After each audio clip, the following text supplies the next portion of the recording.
திருவள்ளூர் நாடாளுமன்ற உறுப்பினர் திரு சசிகாந்த் செந்தில் அவர்கள் மக்களுக்கு தேவையான மக்களுடைய நலன் சார்ந்த, குறிப்பாக படிக்கிற மாணவர்களுடைய நலன் சார்ந்த ஒரு முக்கியமான பிரச்சனையை கையில் எடுத்திருக்கிறார். நமது மாநிலத்திற்கு வரவேண்டிய கல்வி நிதி வராமல் இருக்கிறது. அரசியல் காரணங்களுக்காக மோடி அரசாங்கம் இதை நிறுத்தி வைத்திருக்கிறார்கள். இது ஒரு ஃபெடரல் சட்டம். மத்திய அரசு மட்டுமே இந்த தேசத்தை ஆளவில்லை, மாநில அரசும் சேர்ந்துதான் ஆளுகிறது. கூட்டாட்சி தத்துவம் என்பது சம அதிகாரம் உடையது. ஆனால் அந்த அதிகாரத்தை நீங்கள் மீறுகிறீர்கள். தமிழகத்திற்கு வரவேண்டிய நிதியை தடுக்கிறீர்கள். தமிழில் ஒரு பழமொழி உண்டு, எரியிற நெருப்பை அணைக்கணும்னா கொல்லிக்கட்டையை வெளியில் இழுத்துங்கன்னு சொல்லுவாங்க. கொல்லிக்கட்டையை வெளியில் இழுத்துக்கிட்டா அரிசி கொதிக்காது. அதை மையமாக வைத்து மோடி அரசாங்கம் இந்த தவறை செய்கிறார்கள். தமிழகத்திற்கு தர வேண்டிய கல்வி நிதியை 2 ஆண்டு காலமாக கொடுக்காமல் இருக்கிறார்கள். நாடாளுமன்றத்தில் பலமுறை பேசியாகிவிட்டது. எங்களுடைய நாடாளுமன்ற உறுப்பினர்கள் பேசியிருக்கிறார்கள். திராவிட முன்னேற்ற கழகத்தினுடைய நாடாளுமன்ற உறுப்பினர்கள் பேசியிருக்கிறார்கள். முதலமைச்சர் பல முக்கியமான கூட்டங்களிலே இதை சொல்லியிருக்கிறார். ஆனால் இவ்வளவு இருந்தும் நம்முடைய நலன் புறக்கணிக்கப்படுகிறது, நம்முடைய உரிமை மீறப்படுகிறது. எனவே அந்த கோபத்தில்தான் இன்றைக்கு சசிகாந்த் செந்தில் அவர்கள் இந்த உண்ணாநிலையை ஆரம்பித்திருக்கிறார்கள். இன்றோடு 4வது நாள். அவர் உடல்நிலை மோசமடைந்திருக்கிறது. மிகவும் சோர்வாக இருக்கிறார். நான் சென்ற நேரத்தில்தான் தலைவர் ராகுல் காந்தி அவரோடு தொலைபேசியில் பேசினார். மல்லிகார்ஜுன் கார்கே அவர்கள் பேசினார்கள். கே.சி. வேணுகோபால் அவர்கள் பேசினார்கள். தமிழக காங்கிரஸ் கட்சியினுடைய பொறுப்பாளர் கிரீஷ் அவர்கள் பேசினார்கள். பலரும் அவரிடம் பேசி, உங்களுடைய முயற்சி பாராட்டத்தக்கது, ஆனாலும் இதற்கு மேல் இதை நீடிக்க வேண்டாம், நீங்கள் தயவு செய்து உங்களுடைய போராட்டத்தை பின்வாங்கிக் கொள்ளுங்கள் என்று அவர்கள் கேட்டிருக்கிறார்கள். ஆனால் சசிகாந்த் செந்தில் அவர்கள் உறுதியாக இருக்கிறார். நான் கடைசி வரை இந்த போராட்டத்தை தொடருவேன் என்று அவர் கேட்டுக்கொண்டிருக்கிறார். என்னுடைய சொந்த கருத்து கூட, அவருடைய போராட்டம் மக்களிடம் சென்றிருக்கிறது.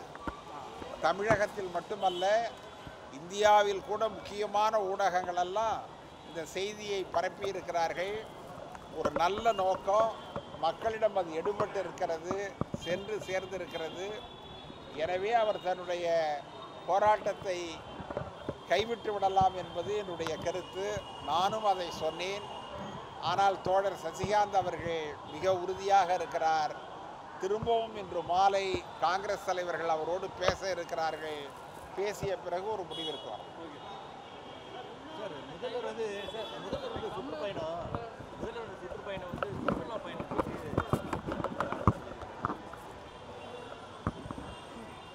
எல்லா நல்ல நோக்கங்களையும் கொச்சைப்படுத்துகிறவர்கள் உண்டு.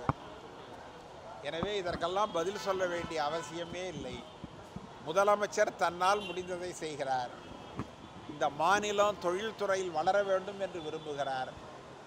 அந்நிய மூலதனமும் அந்நிய தொழில்நுட்பமும் வந்தால்தான் ஒரு மாநிலம் முன்னேற முடியும். எந்த காலத்திலும் முதலமைச்சர் மாநிலுடைய முன்னேற்றத்திற்கு தடையாக இருந்ததில்லை. ஆனால் அன்புமணியை போன்றவர்கள் இதை ஆதரிக்க முடியவில்லை என்றாலும் கூட கொச்சைப்படுத்தாமல் இருக்கலாம் என்பது என்னுடைய கருத்து.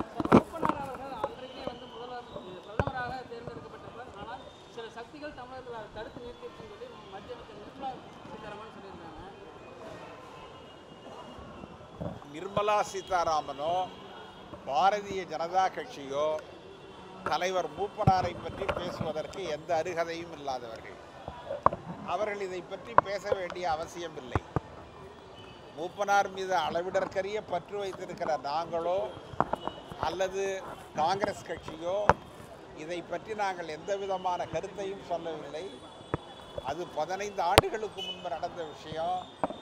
பல கருத்துகள் அதில் இருக்கலாம். ஆனால் அதை சொல்வதற்கு பாரதிய ஜனதா ஏற்ற கட்சி அல்ல. நிர்மலா சீதாராமன் ஏற்ற நபர். ஆர்எஸ்எஸ்னுடைய கட்டுப்பாட்டில் தான் அதிமுக இருப்பதில் என்ன தவறுன்றது மத்திய அமைச்சர் எல்முருகன் வந்து பேசியிருக்காரு. ஆர்எஸ்எஸ்ஸின் கட்டுப்பாட்டில் இல்லை. ஆர்எஸ்எஸ் கொடியவே கூட அதிமுக கொடியோடு சேர்ந்து ஏற்றிக்கலாம். யார் போய் தடுக்க முடியும்? நாளைக்கு எடப்பாடி இந்த 2 கொடியும் சேர்ந்து தான் பறக்கும்னு சொன்னால் என்ன செய்வீங்க? ஏன் ஆர்எஸ்எஸ் கூடாது என்று சொன்னால் ஒரு சிலர் கேட்கிறார்கள், ஏன் ஆர்எஸ்எஸ் கூடாது, ஏன் ஆர்எஸ்எஸ் கூடாதுங்கிறாங்க.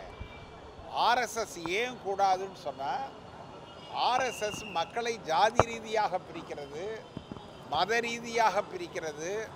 இந்த நாடு சுதந்திரம் அடைந்த பொழுது அந்த போராட்டத்தில் ஆர்எஸ்எஸ் பங்கு கொள்ளாத ஒரு அரசியல் இயக்கம். அன்றைக்கு எல்லாரும் பங்கெடுத்துக்கிட்டாங்க. பொது உடைமை கட்சிகள் பங்கெடுத்து கொண்டார்கள். திராவிட இயக்கம் பங்கெடுத்து கொண்டது. சோஷலிஸ்டுகள் பங்கெடுத்து கொண்டார்கள். காங்கிரஸ் தலைமை ஏற்று நடத்தியது. ஆனால் ஆர்எஸ்எஸ் மட்டுமே, ஆர்எஸ்எஸ்ஸினுடைய தலைவர்களோ, ஏன் வாஜ்பாய் கூட அரை மணி நேரம் கூட சிறையில் இருந்தவர் கிடையாது. சுதந்திர போராட்டத்தில் அத்வானி சிறையில் இருந்தவர் கிடையாது.